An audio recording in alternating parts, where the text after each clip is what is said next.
Hey there. So we're already in week 8, and I think the rest of the semester is just going to fly by. Um, just so you know, as we move into this part of the semester, um, you will soon be telling me which book or movie you're going to read for your independent project or view.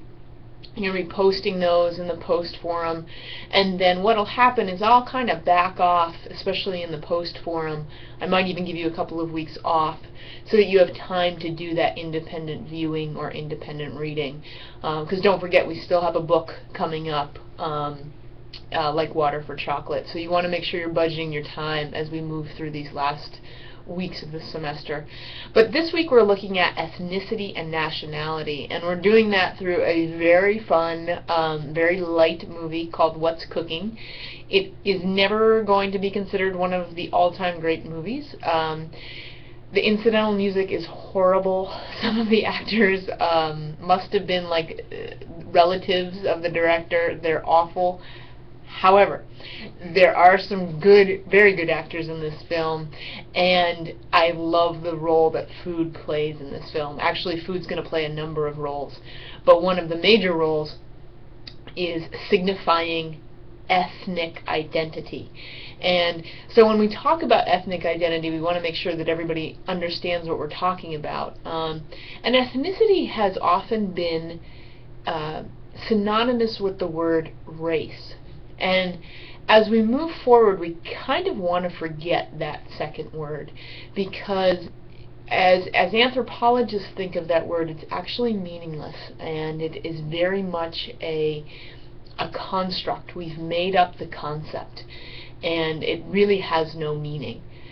Ethnicity, however, when you're talking about that, has a little bit more validity.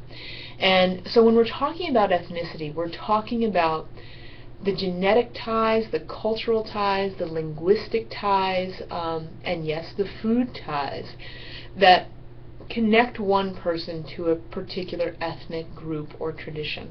And one of the best food ways to think about this, I don't know if any of you have ever traveled in Britain, but Britain has actually some of the best Indian restaurants in the world. And you say, why does Britain, who are known for this very bland, kind of tasteless food, have some of the best Indian restaurants? It's because when the British Empire had the subcontinent that is South Asia, lots of South Asians immigrated into Britain, and they brought with them their cuisine. So when you travel in Britain, I would actually encourage you to eat some Indian, because these people brought their cuisine with them. It became almost a British food because so many Brits love Indian food as well. But it was the way that these immigrants could connect back to their ethnicity, could identify themselves as Indian, and could hold on to a piece of their ethnic identity and bring that with them to this rather cold, wet, bland place when they came. And so you'll see that often as you travel, especially in cities. You'll see ethnic restaurants, and you're seeing often immigrants or people who are second generation connect back to their roots through the preparation, the sale, and of course the consumption of food. I know when I go to New York City, I love wandering around and eating all the great food that you can't get up here in Vermont, because we don't have those patterns of immigration. Probably over in Burlington you have some better choices. In the Northeast Kingdom we're a little limited. So we're going to be thinking about ethnicity this week, and you're going to see that very, very plainly in this film. I hope you enjoy it. And other than that, I'd just say I look forward to seeing what books or films you're choosing to do independently. And if you have any questions, please let me know, and I'd be happy to work with you individually.